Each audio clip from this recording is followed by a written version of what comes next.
Já. Boa tarde a todos, o meu nome é Mauro, sou professor da Física. Nós vamos começar o curso de Física 3, que discute eletricidade e magnetismo. Hoje eu quero apresentar o curso e dizer quais são os pré-requisitos necessários. Então, o livro que a gente vai utilizar nesse curso é do Sears Zemansky. Então, tem aqui a 12ª edição. Em português, então nós vamos seguir esse livro, seria o nosso livro-texto. Ele tem todo o conteúdo. Quem precisar, que às vezes a pessoa não viu direito, não lembra de alguns pré-requisitos, pode utilizar também o livro do ensino médio. Tem um muito bom do Ramalho, Nicolau e Toledo, volume 3, que apresenta de maneira bem didática o que nós vamos discutir inicialmente no curso, carga elétrica, eletrização. Então, quem precisar pode pegar o livro e relembrar. Eu pretendo fazer o curso no ritmo dos alunos, então, se necessário, fazer algumas revisões. É um curso considerado difícil, porque tem muitas abstrações. Vocês vão ver que envolve várias ideias matemáticas bem refinadas. O nosso curso é um curso teórico, então a parte de laboratório depois vocês vão ver na física experimental. E em virtude do tempo destinado ao curso, eu não vou falar também da parte histórica. Então a gente vai se concentrar na teoria. O nosso curso é um curso de física clássica. A gente vai ver eletricidade e magnetismo do ponto de vista clássico. Eu gostaria de indicar, para quem quiser ver a parte histórica, a gente tem um livro muito bom aqui, uma história da física e da química. Então, quem quiser saber mais a parte histórica pode utilizar esse livro. Existem outros, mas esse é um livro interessante. E o pessoal que às vezes tem dificuldades em física pode aprender algumas técnicas de estudos. A gente tem esse livro aqui na professora Maria Nilza Fernandes, que tem dicas para que a pessoa possa estudar sozinha. Então, em geral, você precisa estudar em condições adequadas, num ambiente bem iluminado, você precisa estar bem alimentado e é importante que a pessoa tenha dormido bem. Então, existem algumas dicas, como você vai trabalhar, como pesquisar. Esse é um livro interessante. Uma das coisas mais importantes para o aluno é saber estudar, que muitos alunos às vezes estudam bastante e acabam indo mal nas provas. Significa que às vezes não está estudando da maneira mais adequada. Então é importante pensar sobre isso. Quem chegou em Física 3 já deveria saber disso, mas eu costumo comentar para de algum modo ajudar. Então vocês devem revisar o que não viram lá no ensino médio e não tenham vergonha, peguem os livros lá do ensino médio, revisem e vejam essas técnicas de estudo. Então, o que a gente vai precisar aqui no nosso curso? Como eu falei, meu nome é Mauro Andreato, eu sou professor da Física. Então, eu fiz a graduação em Física na Universidade Federal do Rio Grande do Sul e depois eu fiz o mestrado e doutorado em São Carlos, no interior de São Paulo, na Federal de São Carlos, e a minha área de estudos foi a física quântica. O nosso curso aqui é de física clássica, mas quando possível eu vou comentar alguma coisa de quântica, que em geral os alunos têm bastante interesse no assunto. Então, o que a gente precisa para ir bem nesse curso? Eu vou apresentar um resumo aqui do curso. Então, eu escrevi aqui as 4 equações de Maxwell. Eu coloquei ali as maravilhosas equações de Maxwell. Foram publicadas num livro em 1873. Esse livro está disponível na internet, quem quiser olhar em inglês. Só que no livro, ao invés de aparecer 4 equações, aparecia um número maior de equações. Então, essa forma compacta, com 4 equações, só foi possível com o trabalho de outras pessoas que, usando a análise vetorial, conseguiram deixar dessa maneira compacta, Heaviside, Gibbs. Então, essa forma compacta apareceu depois. Então, são 4 equações que contêm muita informação. O que essas equações descrevem? Né? Por que eu coloquei as maravilhosas equações de Maxwell? Porque elas descrevem tudo o que a gente sabe sobre eletricidade e sobre o magnetismo. Então, está tudo aqui nessas 4 equações, e inclusive a ótica, né? Porque a luz é um campo eletromagnético, então a ótica também está contida nessas equações. Podemos dizer que é uma vitória da mente humana conseguir escrever em poucas linhas, né, em 4 equações, tanta informação. Na prática, aonde que essas equações têm resultados, têm importância? Então, em vários campos, daqui a pouquinho eu vou mencionar, mas, por exemplo, no motor elétrico, na TV, computador, onde aparece o campo elétrico-magnético, seriam aplicações dessas equações aí. Essas equações são válidas no vácuo, então depois ao longo do curso eu vou explicar o que acontece se as cargas não estiverem no vácuo, o que muda nessas equações. Então, quando o Boltzmann viu essas equações, ele comentou que foi um Deus que escreveu essas linhas, né? Então, lá na Física 1, a gente resume todo o conteúdo com as 3 equações de Newton, né? As 3 leis de Newton.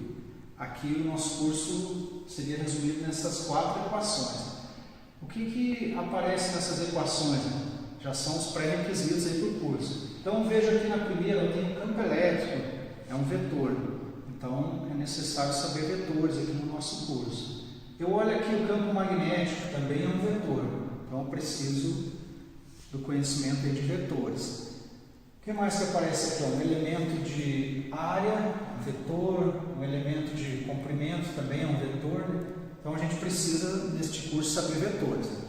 É uma coisa fundamental. Então quem não lembra, já pode ir revendo lá vetores ao longo do curso, quando for necessário, eu vou relembrando alguns aspectos principais. O que mais que aparece? A gente vê esse símbolo aqui que é derivada, né?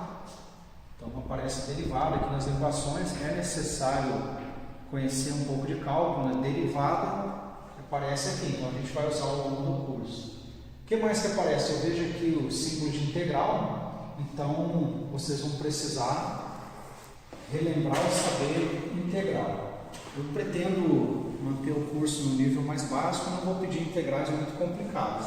Então esse ali é o símbolo de integral, e essa bolinha aqui, não sei se vocês já viram, que normalmente é nos cursos de cálculo um pouco mais avançado, isso significa integração ao longo de um caminho fechado, e aqui eu estou integrando numa superfície, numa área, significa ao longo de uma área fechada. Então esse símbolo que aparece aí significa que eu estou integrando ao longo de um caminho fechado ou de uma área fechada. Os demais símbolos, depois eu vou explicar ao longo do curso. Então, a princípio, a gente poderia iniciar o curso com essas 4 equações, como a gente faz em Física 1. A gente apresenta lá as 3 leis de Newton e vai discutindo. É uma possibilidade. Mas a experiência diz que é mais didático, ao invés de partir das equações de Maxwell e deduzir os resultados, a gente vai começar com fatos mais básicos, discutindo carga elétrica, eletrização, lei de Coulomb, até chegar nessas equações. Normalmente, no curso de 4 meses, lá pelo final do primeiro, início lá do segundo mês, que a gente chega na primeira equação aí. Demora um pouco essa primeira, depois a gente consegue avançar um pouco mais rápido tendo essa base, que chegar na primeira equação é que exige mais. Depois a gente aproveita o que aprendeu até o momento. Então, são equações bonitas, são equações poderosas, mas elas exigem um conhecimento de matemática, vetores, derivada e integral. Né? Tem muita coisa abstrata aí que eu vou discutir depois, a ideia de que a área é um vetor, a gente sabe que a área é um escalar, o comprimento também, a ideia de que é um vetor. É uma abstração, mas ao longo do curso a gente vai construir essas equações e vai discutir. Então, uma opção didática, nós vamos sair de coisas mais básicas até chegar nessas equações. Uma observação é que o Maxwell ele morreu com 47 anos, né? Nasceu em 1831 e morreu em 1879. Então ele morreu no mesmo ano em que nasceu Einstein, é uma coincidência. O Galileu morreu em 1642, foi no mesmo ano em que nasceu Newton. Então, coincidências, né, que acontecem aí no mundo da física. Então eu vou iniciar o curso da seguinte maneira. Muita gente não viu ou não lembra direito, né, de algumas coisas do ensino médio. Então, nessa primeira aula, a gente vai começar de maneira informal, relembrando alguns fatos lá do ensino médio que serão úteis ao longo do curso.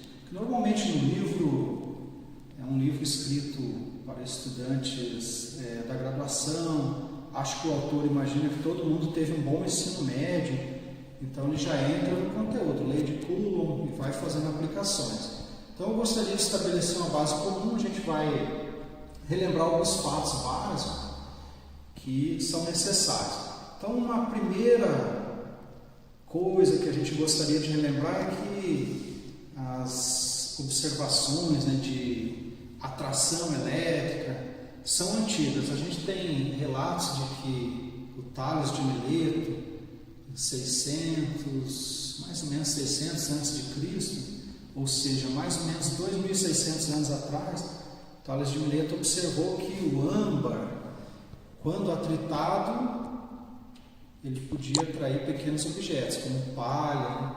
Então, o que é esse âmbar? Esse âmbar, ele é uma resina fóssil. Então, quando você pega uma árvore, bate com um machado ou com um facão, você machuca ali a casca da árvore, ela costuma emitir ali uma secreção, uma substância, que seria,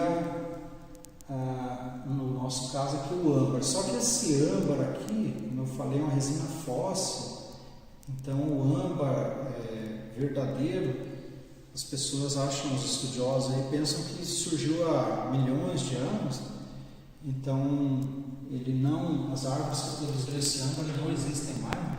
Então não se sabe certo, mas sei lá, 50, 60 milhões de anos foi produzido então esse âmbar, que é a resina, né, da árvore, que em contato com o ar ela vai ficando endurecida, né?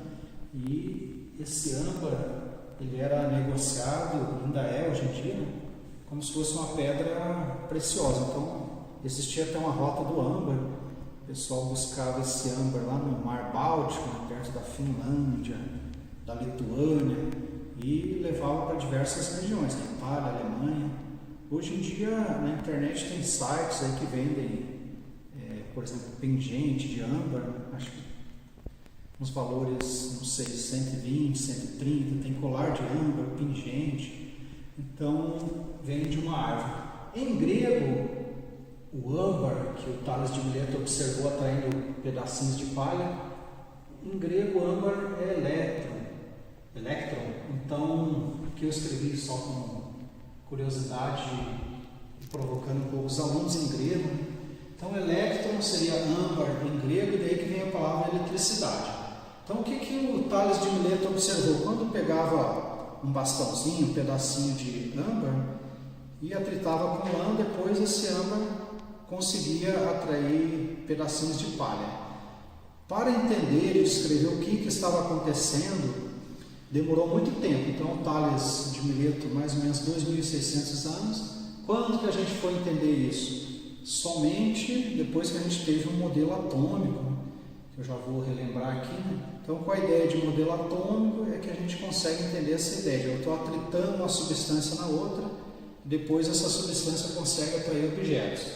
Então, para entender essa observação do Tales de Mileto, eu vou fazer aqui uma experiência um pouco mais moderna. Então, eu vou pegar um pedacinho de seda, que é um isolante, e vou pegar um bastãozinho de vidro, que também é um isolante. Então, eu preciso relembrar o que é mesmo um isolante, o que é um condutor e de um modelo atômico. Eu vou relembrar aqui, existem vários modelos atômicos. Um modelo que vai atender os nossos interesses aqui no curso é o modelo atômico do Bohr de 1913. Então, como é que o Bohr imaginou os átomos? Ele pensou num modelo que a gente diz que é um modelo planetário. Então, no centro, no núcleo do átomo, a gente tem os prótons e os nêutrons. Eu não representei os nêutrons, né? Mas poderia talvez ter desenhado aqui. Eles não têm carga, então eu notei aqui, ó, como o nome está dizendo, nêutrons, sem carga elétrica. E orbitando esse núcleo, nós teríamos os elétrons. Então, por convenção, a gente diz que os elétrons têm carga negativa e os prótons têm carga positiva. Qual seria o valor dessa carga elétrica? Então, é a menor carga que a gente conhece. É chamada carga elementar, 1,6 vezes 10 na menos 19 Coulomb. Então, essa unidade é homenagem ao francês Coulomb, um cientista. Então, a menor unidade de carga que a gente conhece na natureza é a carga elementar, que seria a carga de um elétron. Então, qual é a carga dele? Seria menos a carga elementar. Qual é a carga de um próton? Mais essa carga elementar. Então, como é que funciona? Todos os objetos são feitos de átomos. Então, eu poderia relembrar que uma cadeira é feita de átomos, uma flor é feita de átomos, uma pessoa é composta de átomos. Então, a gente faz um exercício mental, né? Se eu pegar uma maçã e dividir ao meio, eu pego a metade e divido de novo, e vou dividir nessa metade em pedaços cada vez menores. Vai chegar um momento em que eu tenho um pedaço tão pequeno que eu não consigo mais dividir. Mas vou imaginar que eu tenho uma faca muito afiada, muito especial, e eu consigo ir dividindo. Quando eu chegar no menor pedacinho da maçã, no menor pedacinho de matéria, a gente diz que tem um átomo, uma palavra que vem do grego, quer dizer indivisível. Então, inicialmente, as pessoas pensavam nesse menor pedacinho de matéria, que não pode mais ser dividido, seria o átomo. Hoje a gente sabe, então, que o átomo pode, sim, ser dividido e tem esses componentes, prótons, elétrons e nêutrons. Essas cargas foram escolhidas de modo arbitrário. Então, a gente diz, elétron tem carga negativa, próton positiva. Mas poderiam ter outros nomes. Poderia chamar de amarelo, verde. Então, essa é só uma denominação. E na natureza a gente observou que só tem dois tipos de carga, positiva e negativa. Poderiam existir mais tipos? Poderiam. Mas aí o universo, a natureza seria bem diferente. Então, tudo que eu estou dizendo vem da experiência. Até o momento a gente conhece dois tipos de carga. A menor carga que a gente conseguiu medir é essa carga elementar. Existem teorias falando dos quarks, em que a carga poderia ser menor. Então, por exemplo, um próton seria composto por 3 quarks, cada um com a carga de 1/3 desse valor. Mas até o momento a gente ainda não conseguiu medir esses quarks. Então, até o momento, o menor valor de carga que a gente tem é essa carga elementar, que seria a carga de um elétron ou de um próton. Então, na natureza, o que a gente observa? Que normalmente os átomos são neutros, ou seja, eles têm a mesma quantia de elétrons e a mesma quantia de prótons. Então, no meu desenho, tem 2 elétrons e 2 prótons. Qual seria a carga total aí nesse meu exemplo? Então, eu tenho 2 prótons, dá 2 vezes a carga elementar, tenho 2 elétrons, somando tudo dá 0. A carga total é 0. Então, em geral, na natureza, os átomos são neutros. A mesma quantia de carga positiva, mesma quantia de carga negativa. Isso é o que a gente tem observado. E uma ideia do tamanho desses átomos. Então, a gente não consegue enxergar um átomo a olho nu. As dimensões de um átomo, o hidrogênio, por exemplo, que é o menor, as dimensões dele são aproximadamente 10 na menos 10 metros. Então, o que significa isso? É algo muito, muito pequeno. Como que seria isso aqui? A gente vai ter, antes do número 1, a gente tem 10 zeros aqui. Então é muito, muito pequeno. Significa que o átomo não é um cubo, não é uma bolinha, mas se fosse um cubo, ele teria aproximadamente essa medida aqui de lado. Se fosse uma esferinha, teria um diâmetro aproximadamente desse valor. Então, antes do número 1 vem 10 zeros, é um número muito, muito pequeno, menor que espessura de um fio de cabelo. E o núcleo desse átomo é menor ainda, né? Então o núcleo, quais são as dimensões aí, só para a gente ter uma ideia. O núcleo é 10 na menos 15 metros. Então o que eu noto? Se eu comparar esses valores, ó, 10 na menos 10, que é o tamanho do átomo, se eu divido pelo tamanho do núcleo, o que acontece? As regrinhas, ó, o que está aqui embaixo passa para cima com um expoente positivo. Então, isso, quando eu somo, menos 10 mais 15 daria 10 na 5, ou seja, 10 na 5 é 1 seguido de 5 zero. Significa, então, que o núcleo é 100 mil vezes menor do que o átomo. O pessoal às vezes fala em alguns livros para dar uma ideia, olha, se o átomo fosse um campo de futebol, o núcleo seria a cabecinha de um alfinete lá no centro. Ou seja, o átomo é praticamente vazio. Então ele tem um núcleo que é muito, muito menor do que o átomo e a massa está praticamente toda ela concentrada lá no núcleo, né? Que a massa de um próton é aproximadamente 2.000 vezes maior que a massa de um elétron. Então toda a massa do átomo está concentrada praticamente lá no núcleo e a gente pensa então que o átomo é quase vazio, né? Olha só, o núcleo 100 mil vezes menor. Só para ter uma ideia de tamanhos, né? Muito, muito pequeno. E a gente vê também que é importante a notação científica. Ao invés de eu ficar escrevendo 15 zeros antes do 1, 10 zeros antes do 1, essa notação científica é bem compacta. Então é importante relembrar que a gente vai usar. Eu falei que na natureza, o que a gente nota? Que normalmente o átomo ele tem o mesmo número de elétrons ou de prótons. Mas a gente pode fazer uma coisa que é chamada ionização, né? Ionizar. Então, eu posso ionizar o meu átomo.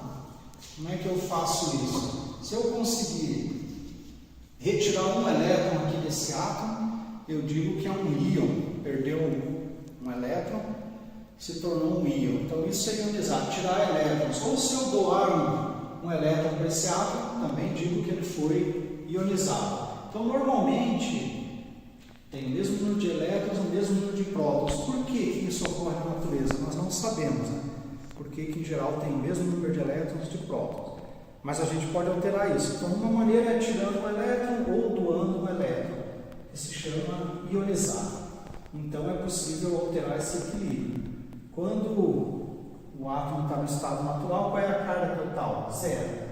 Se eu ionizo, tirei um elétron, por exemplo, o que aconteceria? Se eu tirar um elétron, eu ficaria carga 2 menos, ou seja, eu já teria uma carga aqui, ó. Então, quando eu ionizo, eu alterei esse equilíbrio. Agora, após fazer essa revisão sobre o átomo de Bohr, este não é o modelo mais atual, mais completo. A gente tem com a mecânica quântica estabelecida em 1925 pelo Heisenberg, em 1926 pelo Schrödinger. A gente tem um modelo mais completo, mas para o nosso curso, este modelo é suficiente e consegue explicar todas as propriedades. Então, em futuros cursos, aí vocês vão poder, talvez, estudar, vendo um pouco de quântica. Mas os resultados obtidos em quântica, que são mais elaborados, concordam com os resultados que a gente vai obter aqui no curso. Então, eu preciso, para voltar lá ao experimento, lembrar de uma coisa. A gente costuma dividir os tipos de materiais existentes na natureza em dois tipos, né? Basicamente, né? Condutores e isolantes. O que seria um condutor? Então, um condutor é um material que tem elétrons livres. Como assim, né? Normalmente, se eu pegar, por exemplo, uma barrinha de cobre, se eu pudesse olhar e enxergar lá os átomos, o que eu ia ver? Um número enorme de átomos, cada átomo com seus elétrons.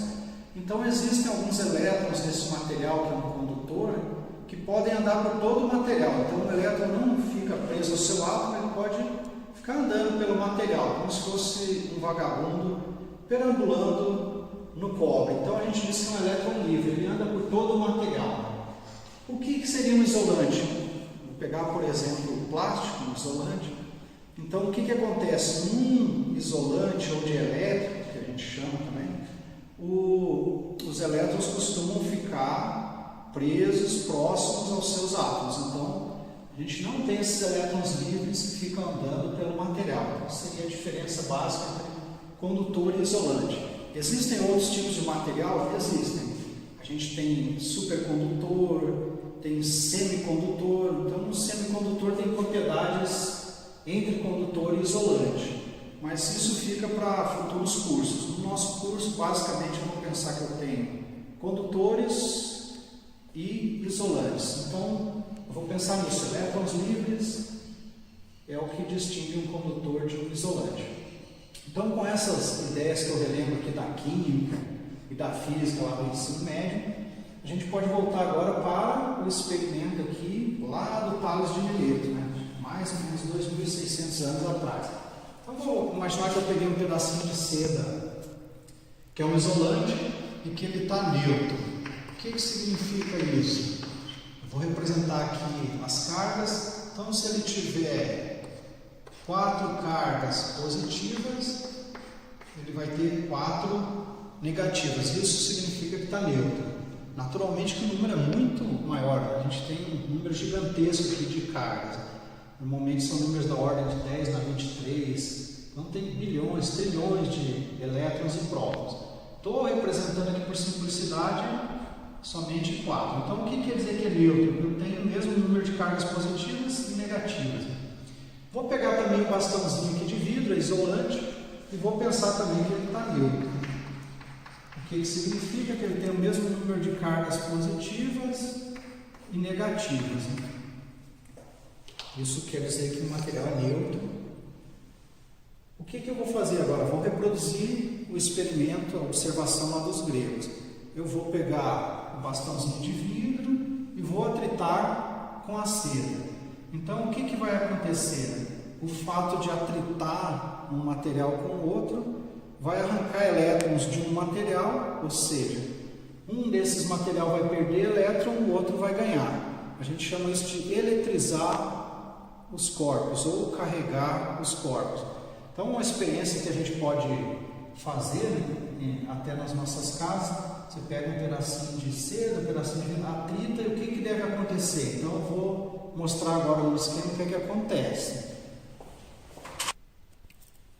Então, o que realmente aconteceu? Após atritarmos a seda e o vidro, a gente atrita, né, um no outro, o que acontece? O resultado final eu desenhei aqui.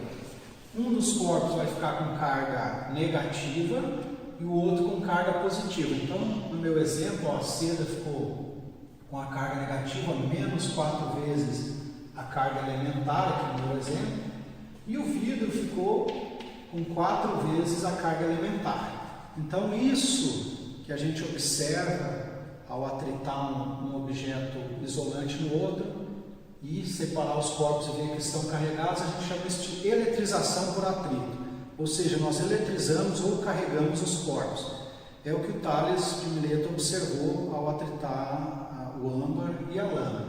Então, com a ideia do modelo do Bohr, a gente consegue entender. Quando eu atritei, o que eu fiz? Eu estou ionizando, estou arrancando elétrons de um corpo e esses elétrons vão para o outro corpo.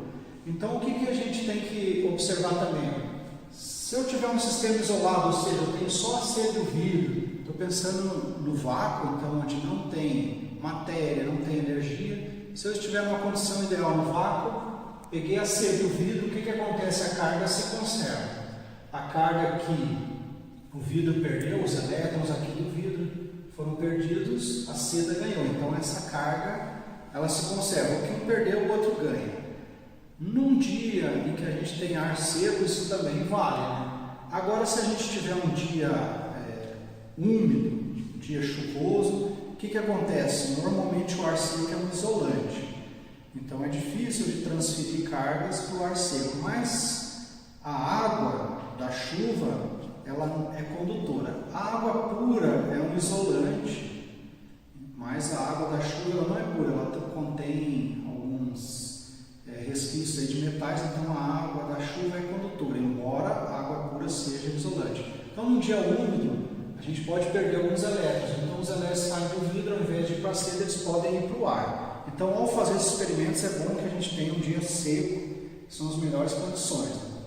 Quer dizer que, se o sistema for isolado, estou então num dia seco, olhando para a minha seda, para o meu vidro, a carga se conserva. O que um perde, o outro ganha. A chamada eletrização por atrito. Então, é uma coisa que a gente faz na força bruta mesmo. A gente arranca elétrons de um corpo e esses elétrons são transferidos para o outro.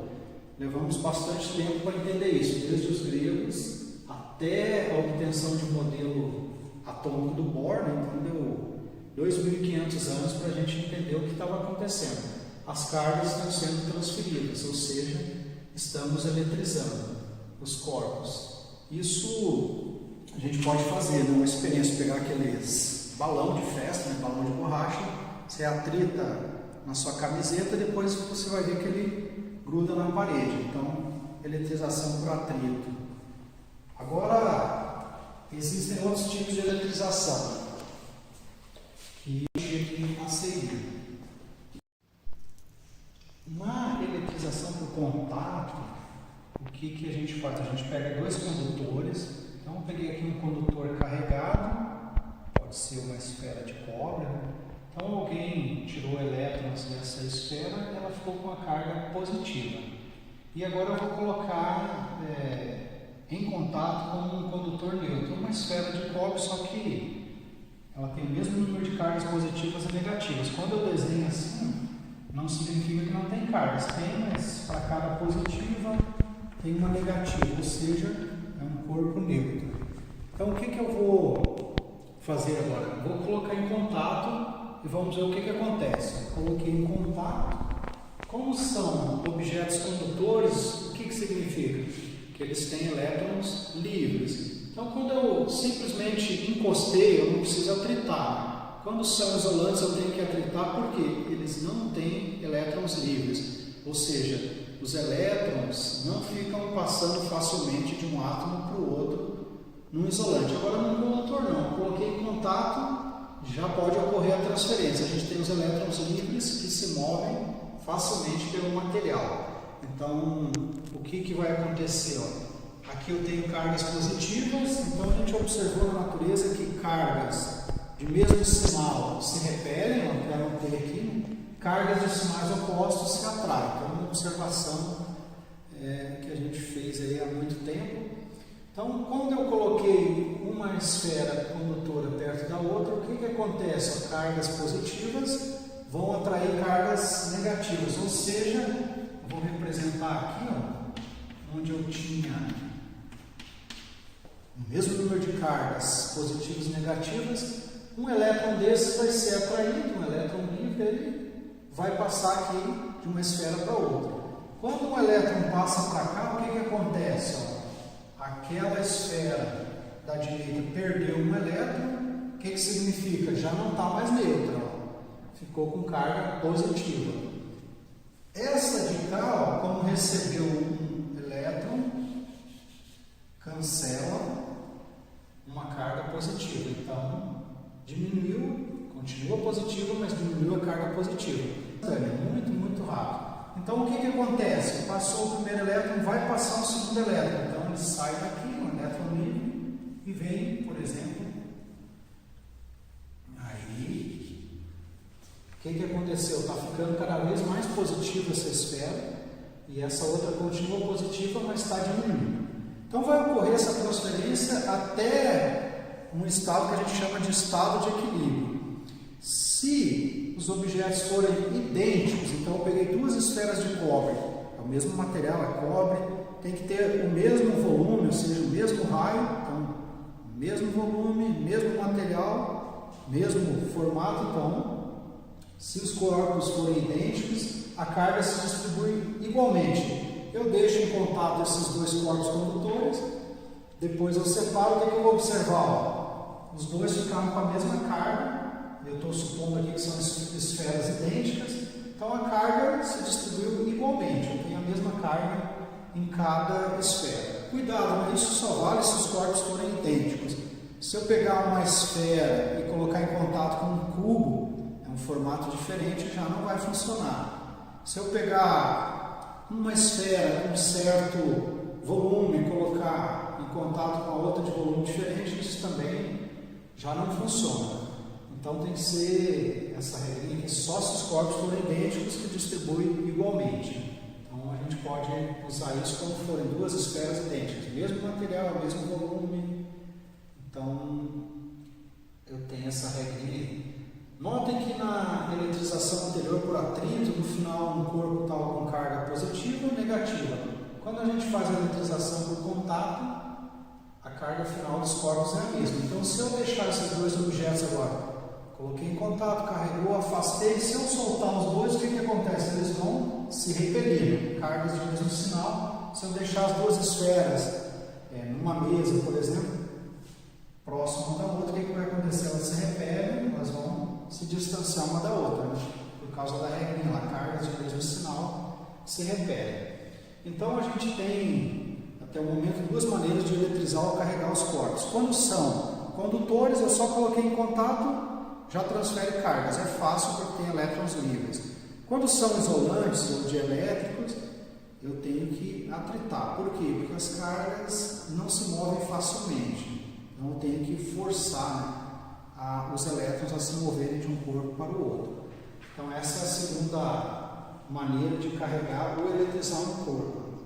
É importante observar que sempre que eu estiver falando aqui de transferência de cargas, eu estou pensando em transferência de elétrons, porque transferir prótons é muito difícil, eles estão lá no núcleo do átomo e é muito difícil de tirar esses prótons de lá. A energia necessária é muito, muito grande.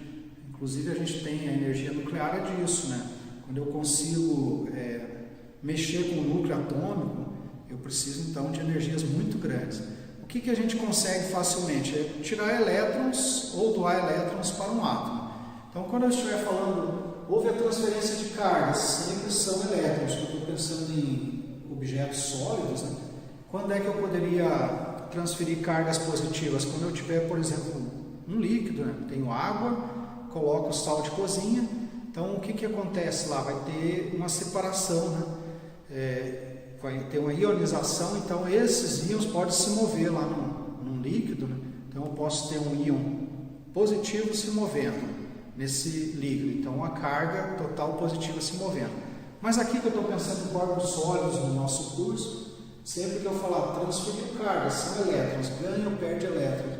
Mexer com o núcleo é muito difícil.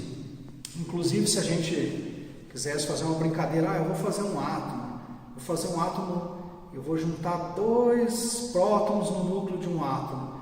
Isso é muito difícil, porque a energia necessária tende a infinito. Então, montar um átomo, colocar prótons pertinho do outro é muito difícil, porque eles se repelem, né? Carga mais com mais, repele. Quanto mais próximo está, maior a repulsão. A gente vai ver nas aulas seguintes, né? A lei de Coulomb, onde isso aparece de maneira quantitativa. Quanto mais próximo uma carga da outra, de mesmo sinal, maior a repulsão. Então seria muito difícil produzir um átomo. Mesma coisa, eu quero separar os prótons lá do núcleo, também é difícil. Então isso já entraria na física nuclear. Aqui no curso, sempre eu estou transferindo são elétricos. Agora a gente vai ver um terceiro e último modo de carregar ou eletrizar os corpos. O terceiro e último processo de eletrização que eu vou relembrar com vocês é a eletrização por indução. O que seria a indução? Induzir. No dia a dia a gente usa esse termo. Às vezes a gente fala, fulano me induziu ao erro. Nas minhas aulas, por exemplo, eu só erro quando os alunos me induzem ao erro. Então, o que é esse induzir? É influenciar, levar a... Então é um tipo de influência. Como que funciona essa indução? Antes de explicar a eletrização, vamos dar uma olhadinha aqui, ó.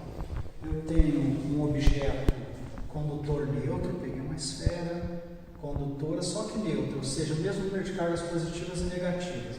Eu vou aproximar um bastão de vidro, que é um isolante, e ele está carregado. Quando eu aproximo esse bastão, o que acontece? A carga positiva vai repelir as positivas e atrair as negativas.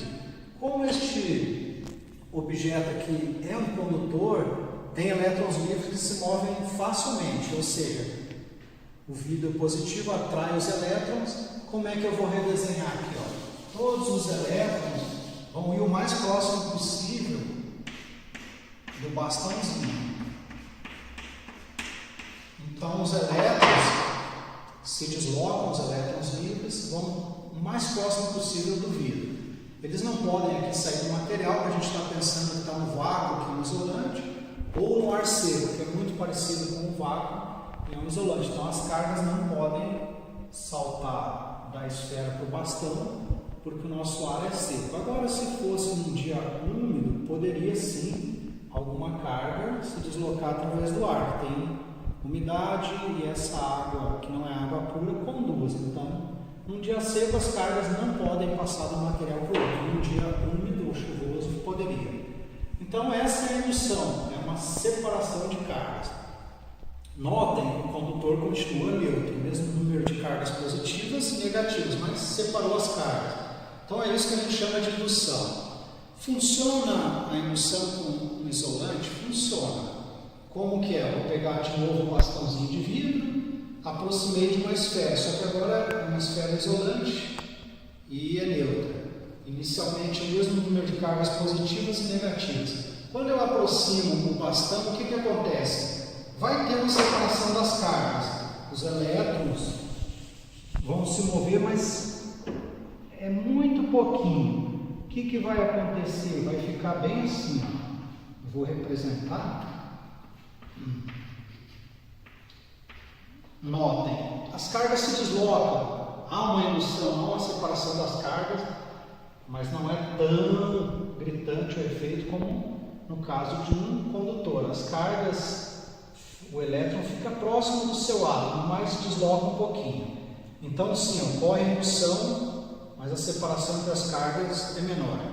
Embora seja menor a separação entre as cargas, é um efeito muito importante. Depois a gente vai discutir lá na frente o dipolo elétrico. A água pode ser vista como um dipolo elétrico. Esse é um efeito importante que a gente usa no forno de micro-ondas, por exemplo. Essa ideia de separar as cargas eu vou comentar mais à frente. É uma ideia importante. O que a gente deve gravar nesse momento? A indução. Se eu aproximar um objeto carregado de um condutor, separa as cargas. Se eu aproximar um objeto carregado de um isolante, também separa as cargas. A separação é menor, porque um isolante não tem elétrons livres, mas ocorre. Esse efeito já é suficiente para que haja atração entre os objetos. Então, observando isso, a gente volta e vai discutir o terceiro e último processo de eletrização. Então, eu vou imaginar que eu tenho um condutor neutro, aproximei um bastãozinho de vidro. Estou aproximando, o que acontece? Ele vai induzir, ou seja, vai separar as cargas. Então, o objeto era neutro, carga positiva vai fazer o quê? É o que eu acabei de mostrar ali. Separa as cargas, mas eu conto, no meu exemplo aqui, 4 positivas, 4 negativas. Continua neutro, separou as cargas. Então, vejam, a indução não precisa encostar. Antes eu tinha que encostar, que é a eletrização por contato, ou atritar, mas nesse caso não, é a distância. Eu aproximo, não preciso encostar o bastão na esfera e já vai ocorrer a separação das cargas. O que eu faço agora? Mantenho essa situação e vou fazer uma coisa que a gente chama de aterrar. Então eu vou colocar um fiozinho condutor que vai até, vou desenhar aqui a terra, o Sol. Então esse é um fio condutor. Então no momento em que eu ligo um fio condutor eu coloco ele aqui entre o condutor e a terra, a gente diz que isso é aterrar. Então eu estou aterrando aqui, o que vai acontecer? Como o fio é condutor, elétrons podem subir ou descer através desse fio. Então a gente tem que lembrar que a Terra, isso é uma observação também, a Terra é um grande doador de elétrons e um grande receptor de elétrons. A gente pode pensar no tamanho da Terra. A Terra é muito maior do que os objetos do dia a dia. Então, significa que a Terra tem um número muito maior de elétrons do que qualquer objeto do dia a dia, uma esfera que a gente usa, um fio de cobre. Então a Terra é considerada um grande doador ou ganhador de elétrons. O que significa? Na hora que eu liguei esse fiozinho aqui na Terra, ó, desse lado tem cargas positivas, significa que essas cargas positivas vão atrair elétrons aqui da Terra, ou seja, vou representar com uma carguinha menos, vai ter elétrons subindo aqui ó, da Terra para esse condutor. Então eu liguei aqui, o processo, liguei rapidinho, já ocorre todo o efeito. Agora eu tiro esse fio aí. Tirei o fio condutor, o que vai acontecer? Tenho esse resultado aí, ó.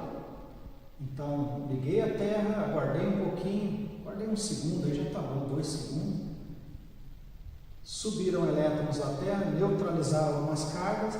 Então, agora eu posso afastar esse bastão de vidro e o resultado é esse, eu fiquei com o objeto carregado.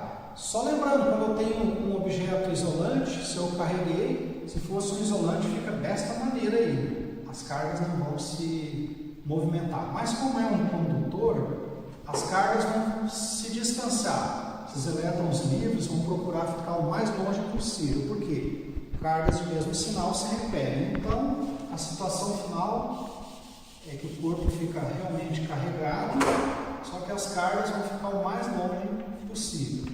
Então, ficaria desse jeito. Esta é a chamada eletrização por indução. Aproximei o objeto carregado, sem tocar, sem encostar, separou as cargas, liguei o objeto que foi induzido à Terra, sobem ou descem elétrons, no final eu afasto o meu bastãozinho carregado e tenho uma redistribuição de cargas porque era um condutor. Se fosse um isolante, o que muda? Funciona essa indução, essa eletrização por indução funciona. Só que no final as cargas não se redistribuem. Então essa seria a diferença. Então a gente viu aqui 3 processos de eletrização: por atrito, por contato e por indução. Agora, para finalizar nossa aula, vou fazer uma breve revisão, colocar os principais conceitos no quadro. Eu comentei com vocês aí sobre o ar seco, que é importante para fazer experimentos de eletrostática. Estou discutindo no início do curso a eletrostática, relembrando algumas ideias. Então, no dia a dia, onde que aparecem essas ideias que eu apresentei de eletrização? Tem muitas aplicações, por exemplo, na máquina impressora, o pessoal carrega, eletriza a folha e tem uma tinta carregada, então tem atração e repulsão, a aplicação das nossas ideias. Existe pintura de carro, que usa essas ideias também de atração de cargas, eletrização. Uma coisa que o pessoal fala que em postos de gasolina, quando chega o caminhão de combustível, o caminhão vem vindo, vem se deslocando de um local para o outro, então tem atrito entre o caminhão e o ar. O que significa? Que pode ir carregando esse caminhão, pode ir eletrizando. Então, por segurança, quando o pessoal vai abastecer o posto, eles costumam colocar uma corrente de metal ligando o caminhão até o solo. É o que eu falei ali, no caso, em aterrar. Então, você põe um condutor entre o objeto e o solo. Se tiver carregado o caminhão, por causa do atrito com o ar, as cargas vão subir ou descer pela corrente até a terra, então vai ser seguro abastecer o posto, uma medida de segurança. Inclusive tem uma foto lá no livro do Tipler, quando o pessoal começou a discutir a eletricidade, algumas madames, para se proteger, elas colocavam, tinham chapéus grandes na época, as mulheres de dia, colocavam a corrente do chapéu até o solo, tem a foto, para se proteger contra raios, que um raio é uma grande descarga elétrica. Então, uma maneira de proteger nossas casas é isso, um para-raio, no fundo, é um caminho para que os elétrons não passem no interior da casa, mas eles vão passar então por um fio condutor, vão até o solo e a casa vai ficar em segurança. Então, essas mulheres colocavam uma corrente indo do chapéu até o chão para se proteger, uma ideia curiosa, né? Parecida com essa do caminhão de combustível. Outra coisa curiosa é o chamado poder das pontas. Se eu tiver um objeto condutor, então se eu colocar cargas aqui no centro, vou colocar 4 cargas, 4 elétrons aqui no centro dessa esfera condutora. É um condutor, os elétrons podem se mover à vontade. Então, essas cargas elas vão ficar o mais longe possível. Contudo, se eu colocar um objeto que tem um bico ou uma ponta, coloquei as 4 cargas aqui no centro, o que acontece? Elas acabam se distribuindo e ficando nessas regiões aqui onde tem assimetria, onde tem um bico, uma ponta. Então a gente chama que é o poder das pontas. Por que isso ocorre? A gente não sabe, é uma coisa observada na natureza, então existe esse efeito. Aonde que tem aplicação? Um dia em que tenha tempestade, se vocês estiverem num campo aberto, procurem ficar longe de objetos pontiagudos.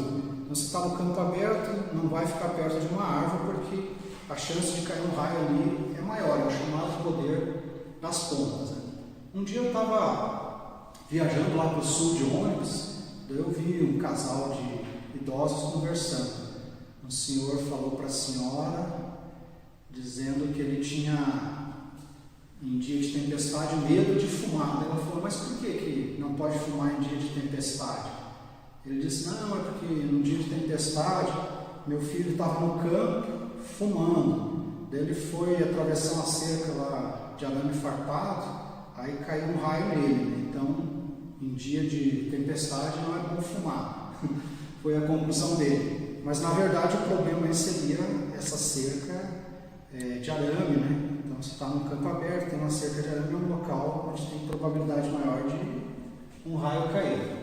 Onde que teria um lugar seguro no dia de tempestade? Um automóvel é um lugar seguro, forma uma chamada gaiola de Faraday. Então, se cair um raio, as cargas não vão atingir quem estiver dentro do carro. Depois a gente vai mais à frente falar dessa gaiola de Faraday. Então, num carro, num dia de tempestade, é um lugar seguro. Eu vi no jornal 0 Hora faz um tempo que uma família estava viajando lá no Rio Grande do Sul, caiu um raio no carro deles, no automóvel, ninguém se feriu, apenas queimou o rádio e os pneus murcharam. Então, é um local seguro. Creio que nós relembramos o essencial, depois vocês poderão, nas aulas de dúvida, perguntar mais, e com as listas de exercícios e as tarefas que eu vou indicar, nós vamos aprofundando esses pontos aí que nós relembramos. Então, a gente vai fazer algumas atividades para fixar e entender melhor.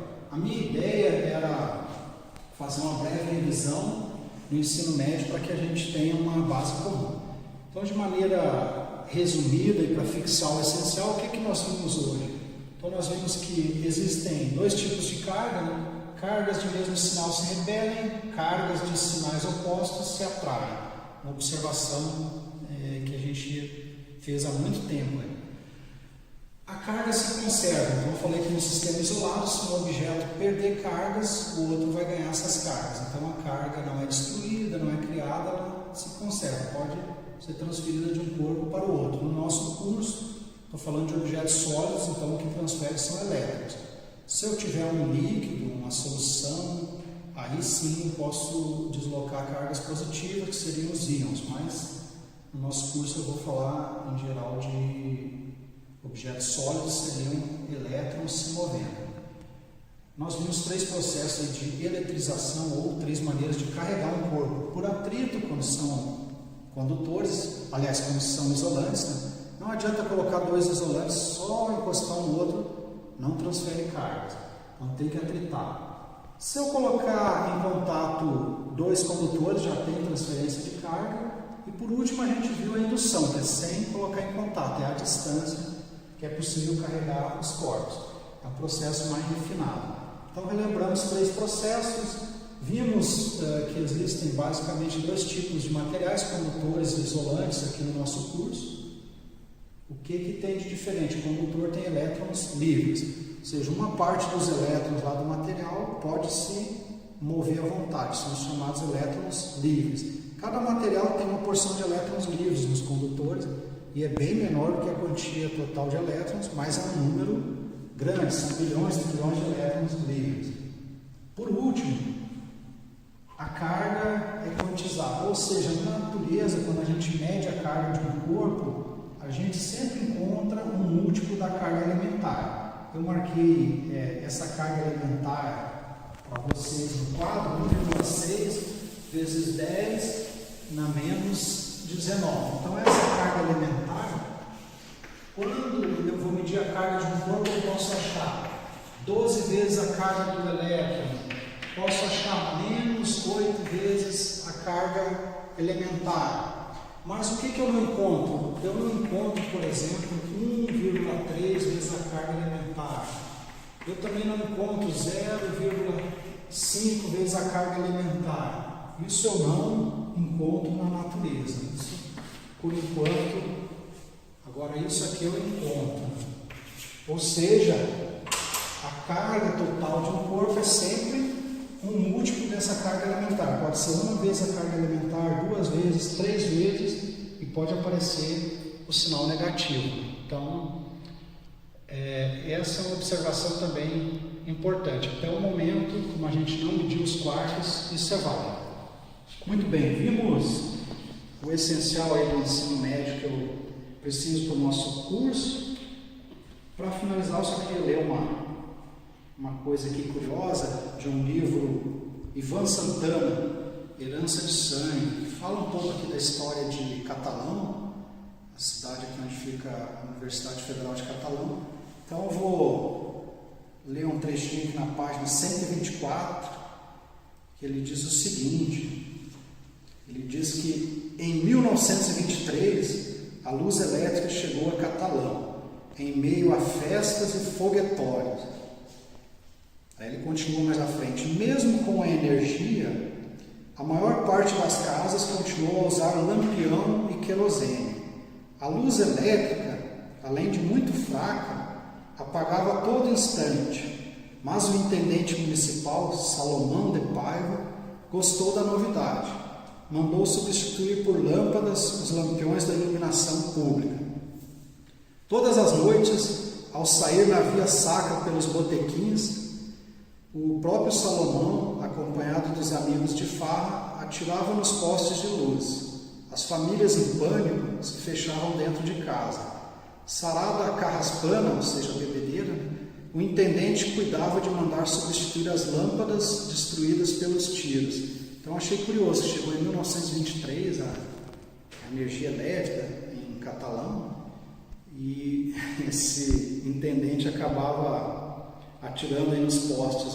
Curioso. Então quem quiser saber mais pode consultar esse livro que fala um pouco da história aí de Catalão. Creio que temos agora a base para prosseguir nas próximas aulas. Então, hoje era isso. Boa tarde.